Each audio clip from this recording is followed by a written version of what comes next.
எல்லாருக்கும் வணக்கம். நான் பிரகாஷ் பேசுகிறேன்.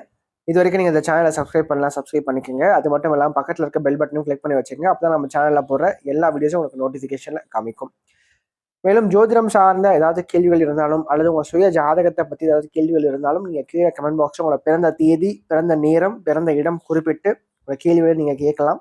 கண்டிப்பாக எல்லோருடைய கமெண்ட்ஸுக்கும் முடிஞ்ச வரைக்கும் நான் ரிப்ளை பண்ணுறேங்க. சரிங்களா? அதே மாதிரி இந்த வீடியோ உங்களுக்கு பிடிச்சிருக்கின்ற பட்சத்தில் ஒரு லைக்கும் போட்டு விடுங்க. நான் நிறைய லைக்ஸ் வர தான் இன்னும் மேற்கொண்டு வீடியோஸ் நிறைய போடணுன்ற ஒரு தூண்டுதல் எனக்கும் வரும். சரிங்களா? முடிஞ்சிருக்கும் இந்த வீடியோ பார்க்குறவங்க ஒரு லைக்கை போட்டுட்டு கமெண்ட்டை போட்டுட்டு உங்களோட வீடியோ நீங்கள் பார்க்க ஆரம்பிங்க. சரி, வாங்க இப்போ வீடியோக்குள்ளே போகலாம்.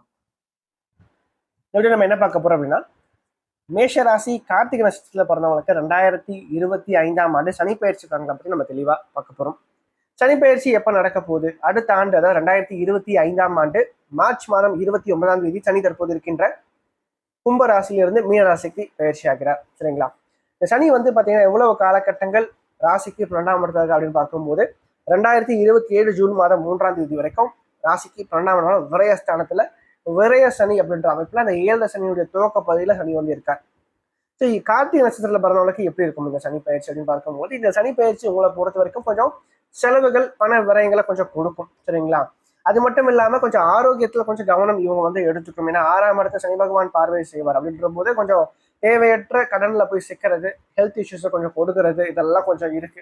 அதே மாதிரி 7 சனி எல்லாருக்குமே கெடுதல கொடுக்குமானா கண்டிப்பா கிடையாது. நீங்க பிறந்த ராசி நட்சத்திரப்படி பாத்தீங்கன்னா இது வந்து உங்களுக்கு 2வது சனி, அதாவது 2வது சுற்றா இருக்கும் போது கண்டிப்பா இந்த சனி பெறுதலுக்கு பாதிப்புல கொடுக்க மாட்டார். முதல் சுற்றா இருக்கும்போது மட்டும்தான் பிரச்சனையை கொஞ்சம் அதிகப்படுத்தி சனி வந்து கொடுக்கும். அது மட்டும் இல்லாம சனி வந்து பாத்தீங்கன்னா ராசிக்கு 2ஆம் இடத்தை பறவை செய்யும் போது என்ன பண்ணுவார்னா கொஞ்சம் செலவுகள், பண விரயங்களை கொஞ்சம் கொடுக்கும். குடும்ப வாழ்க்கையில கொஞ்சம் விட்டு கொடுத்து போகணும், கொஞ்சம் அனுசரிச்சு போகணும். ஏன்னா நெகட்டிவாவே சொல்லிட்டேன்னு சொல்லி யோசிக்காதீங்க. ப்ராக்டிக்கலா இருக்கிற உண்மையை நான் சொல்றேன். சரிங்களா? அதோட மட்டும் இல்லாம சனி ராசிக்கு பாக்கியஸ்தானத்தை குருவும் சனியும் சேர்ந்து பார்ப்பாங்க. அப்படி இருக்கும்போது கொஞ்சம் நீங்க இந்த காலகட்டங்கள்ல குலதெய்வ வழிபாடு அதிகமா மேற்கொள்ளணுங்க. எந்த அளவுக்கு நீங்க குலதெய்வ வழிபாடு அதிகமா மேற்கொள்றீங்களோ அந்த அளவுக்கு வாழ்க்கை வெற்றி பெறும். ஏன்னா அடுத்த ஆண்டு கேதுவும் பாத்தீங்கன்னா உத்திர நட்சத்திரத்துல பயணிப்பார். அதாவது சூரியனோட நட்சத்திரத்துல கேது வந்து உள்ள போவார். அதே மாதிரி ராகு வந்து பாத்தீங்கன்னா குருவினுடைய நட்சத்திரமான புரோட்டாதிக்குள்ள போவார். ஸோ அப்படி இருக்கும்போது இந்த டைம்ல வந்து நீங்க பார்க்கும்போது பாத்தீங்கன்னா அதிகமா நீங்க இறை வழிபாடு செய்ய செய்ய வாழ்க்கையில ஏற்றம், முன்னேற்றத்தை பார்க்க முடியும். குறிப்பா குலதெய்வ வழிபாடு பிரச்சனைகள் விலகும். அதே மாதிரி குழந்தை பாக்கியம் சார்ந்த விஷயங்கள் யாருக்கெல்லாம் காலதாமதமாக கொண்டிருக்கிறதோ அவங்கெல்லாம் வந்து பாத்தீங்கன்னா நிஜமாவே சொல்றேன், குலதெய்வ வழிபாடு பண்ணி சரியா நீங்க ஒரு சிகிச்சை எடுக்கும் போது கண்டிப்பா உங்களுக்கு அந்த சிகிச்சையானது பலனளிக்கும். அதோட மட்டும் இல்லாம கொஞ்சம் வேலை செய்யற இடத்துலயும் பாத்தீங்கன்னா மறைமுகமான எதிர்ப்புகள் சற்று இருக்கும்.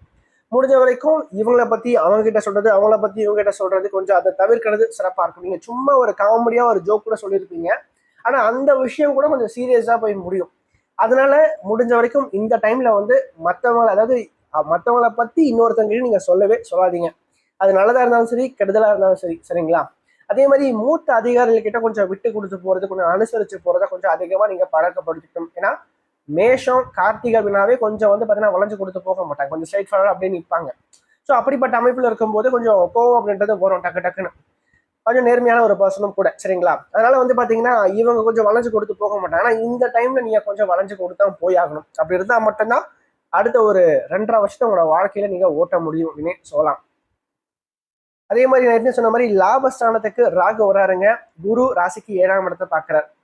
திருமண வாழ்க்கை நல்ல ஒரு திருமண வாழ்க்கை அமையும். செலவுகள் கண்டிப்பா இருக்கு. அந்த செலவுகளை திருமணம் சார்ந்த விஷயத்துக்காக அமைச்சுக்குங்க.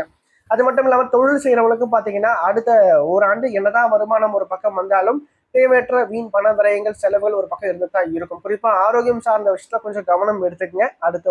அதாவது அடுத்த 2025 மட்டும். ஆனா 26 வந்து பாத்தீங்கன்னா வாழ்க்கையில நிறைய சாதகமான அமைப்புகள், நிறைய ஒரு ஏற்றங்களை கண்டிப்பா கொடுக்கும். சரிங்களா? ஏன்னா குரு ஓரளவுக்கு வலுவாயிடுவாருங்க, உச்சமாயிடுவார். அது மட்டும் இல்லாம சனியும் பாத்தீங்கன்னா குரு பார்வைக்குள்ள வந்துருவார். அப்போ இந்த காலகட்டம் கண்டிப்பா வாழ்க்கையில வெற்றி பெறும். 2026, 27 ரெண்டுமே சூப்பரா இருக்கும் மேஷத்தை பொறுத்த வரைக்கும். ஆனா 25 கொஞ்சம் சுமாரான ஒரு காலகட்டமா தான் இருக்கும் அப்படின்னு சொல்லலாம்.